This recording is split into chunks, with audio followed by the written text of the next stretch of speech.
Dios les bendiga a todos y a todas. De hecho, traté de conseguir el trabajo que hice y no lo conseguí. No conseguí el backup que tengo guardado, así que tuve que hacerlo de nuevo. Pero yo creo que a mí primero Isaías me fascina. O sea, yo creo que uno de los libros, me encanta el Antiguo Testamento, pero yo creo que Isaías es un libro bien pertinente y bien relevante para la iglesia y para la actividad y el servicio de la iglesia y todo lo que concierne al evangelio en sí. Y yo voy a dar un pequeño recordatorio para encauzarnos en el tema que vamos a tratar hoy. Uno de los aspectos más consistentes en la obra isaína es la referencia histórica. Okay. Está bien puntualizada. Y cada división de la cual hablamos en la introducción, que es el Isaías, el Deutero-Isaías y el Proto-Isaías, hacen referencia a una época particular. Por lo tanto, la primera parte se relaciona directamente con el ministerio de Isaías en Jerusalén entre los años 740 y 700. La segunda parte, que es del capítulo 40 al 55, presupone la época del exilio en Babilonia. ¿Ustedes se acuerdan que uno de los asuntos que yo traje en la introducción, que era importante, era el contexto histórico? ¿Por qué? Porque las profecías de Isaías, como él en su persona, se dan en un contexto histórico, y las otras dos secciones se dan y en un proceso bien difícil del pueblo de Israel. Yo les había hablado ya de la división que había ocurrido entre las tribus del sur y las tribus del norte. Por lo tanto, la segunda parte de Isaías, que es parte de lo que vamos a hacer esta noche, que es del capítulo 40 al 55, presupone la época del exilio en Babilonia. Si ustedes se acuerdan, una de las cosas de los tres imperios que mencionamos fue el asirio, el babilónico y el persa. Por lo tanto, al principio, Judá y Jerusalén están bajo el imperio asirio, pero ese va decayendo y entonces nos encontramos con la situación de que está el imperio babilónico.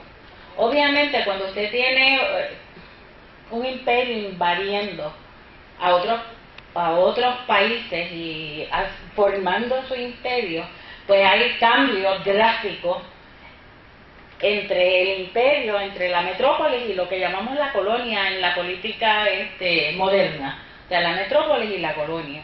Entonces se van surgiendo unos cambios dentro de las situaciones que favorecen o no favorecen al pueblo. Puede que alguna cosa le pueda favorecer y puede que otras no le pueda favorecer.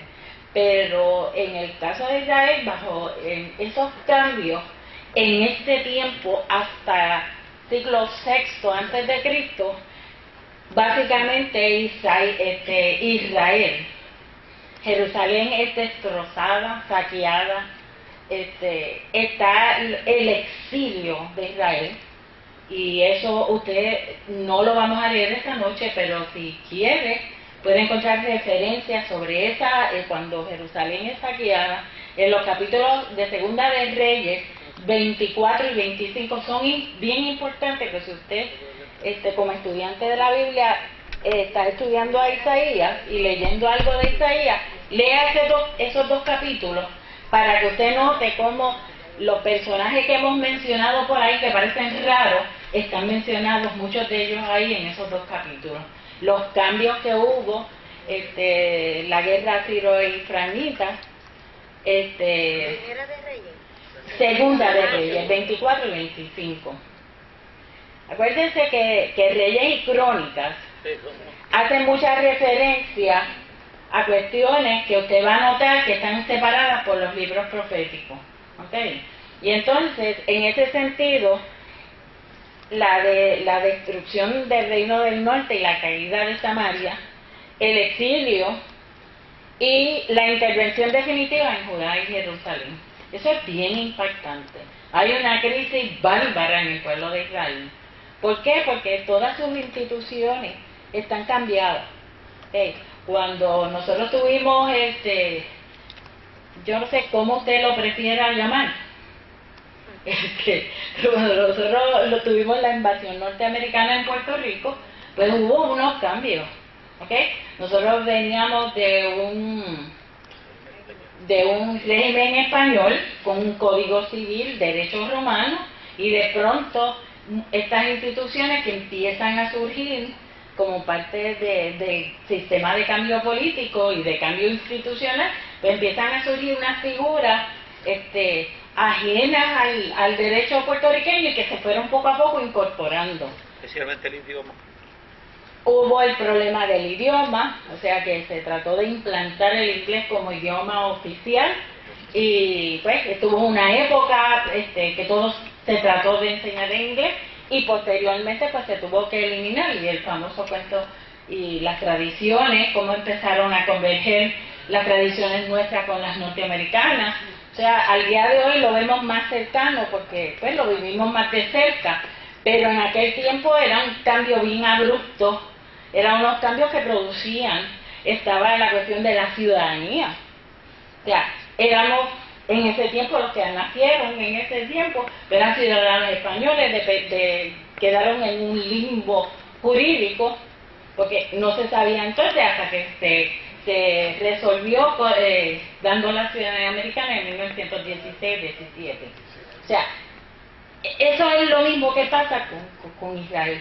Lo que pasa es que en el caso de Israel, pues entonces estábamos en una época de destrucción, en una época total de destrucción, por lo tanto, o sea, cogen a muchos de los israelitas, si usted lee bien a ese 24 y 25, se va a dar cuenta cómo en el texto se da cuenta de que los exilados, de lo que es exilados, se llevaron hasta Babilonia. Y por supuesto, muchos de los exilados que se llevan a Babilonia son gente que pueden trabajar, son gente, los líderes se lo llevan, el rey se lo llevan, o sea, la familia real se lo llevan. Así que lo que dejan es, de acuerdo al texto, son que algunos trabajadores para que puedan servir.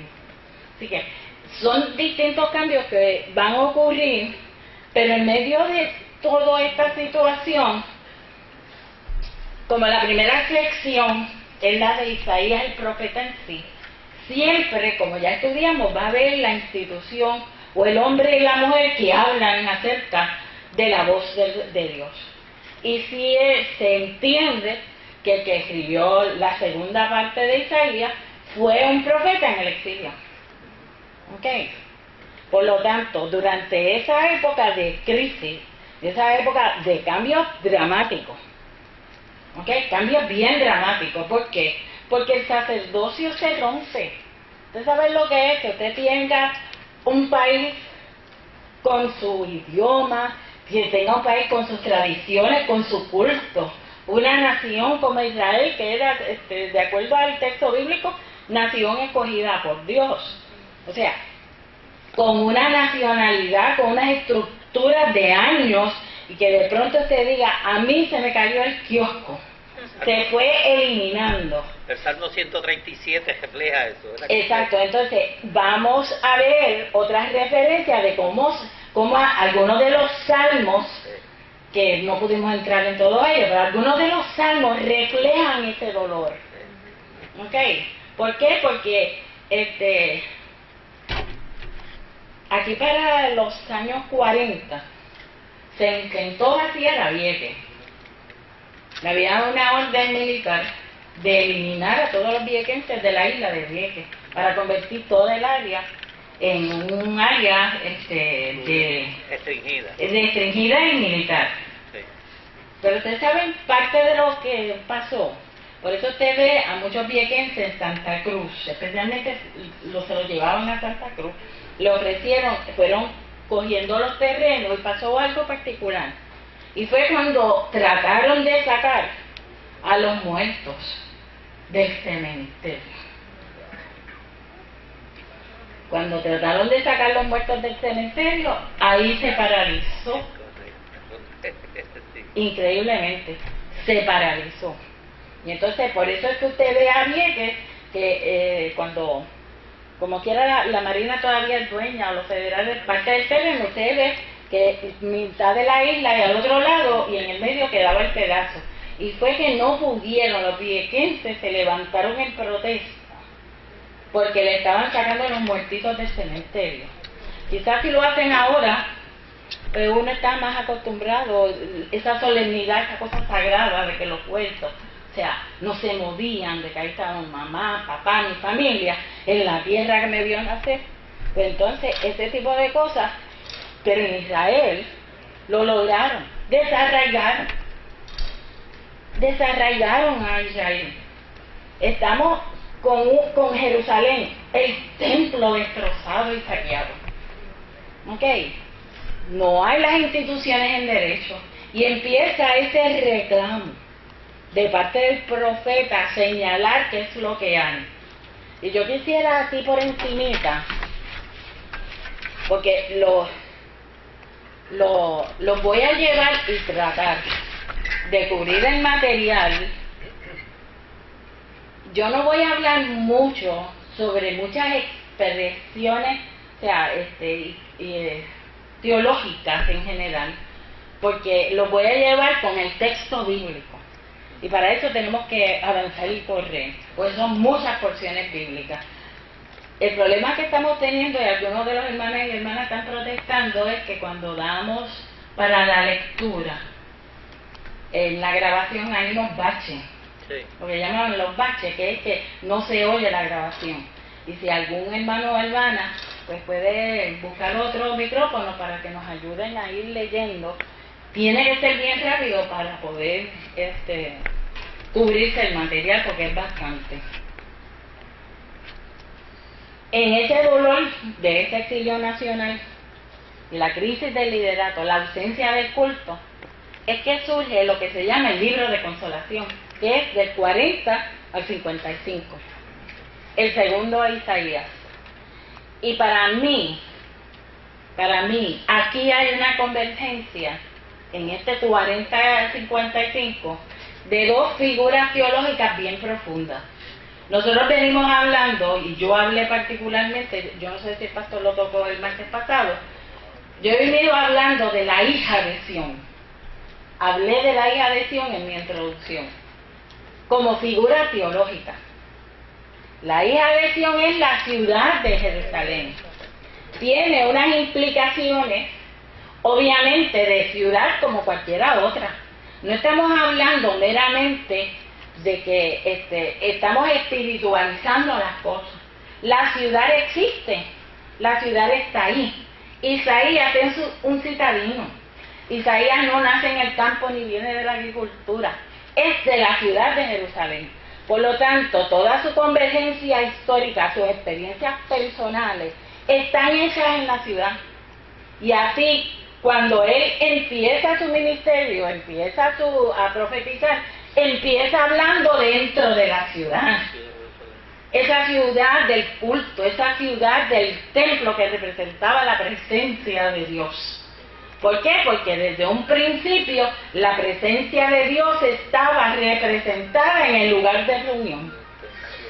Primero en el altar, después en el tabernáculo, o sea, siempre en el Éxodo había presencia de Dios. Aún Abraham, desde los patriarcas y las matriarcas, viene corriendo la presencia de Dios. Así que si usted vive en un culto, en una liturgia, eso es como si aquí suspendiéramos, pues ahora los domingos no vamos a tener ningún tipo de adoración. Vamos a empezar con la predicación, se acabó el servicio de adoración. La parte de cántico. Pues, o sea, usted está acostumbrado a ¿qué? A unos elementos en su servicio, en su devoción, y de pronto se la quitan. Y dice, aquí vamos a cambiar todo. Pero no la cambiamos porque se decidió en asamblea. No lo cambiamos porque se decidió, estábamos reunidos todos, entonces el Ministerio de Mujeres, el Ministerio de Caballeros.